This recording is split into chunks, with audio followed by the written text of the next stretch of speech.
So I think I found the real Cyrus Sorrel.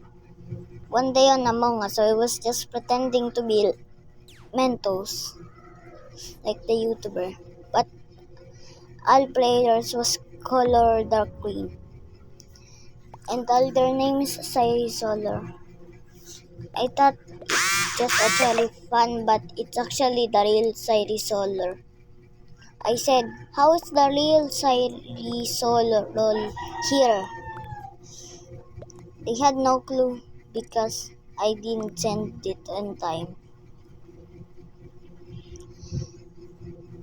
No one was ejected because Cyrus Sorrel hacked everyone to skip. I don't know how. Now I was just walking to my task, but another Cyrus Sorrel got and in time.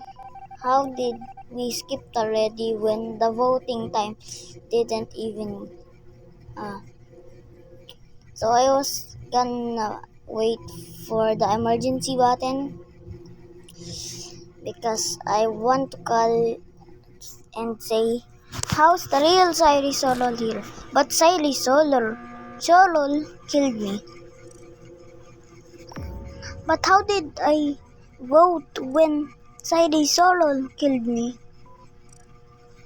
Guys, I'm just pretending to be Mentos,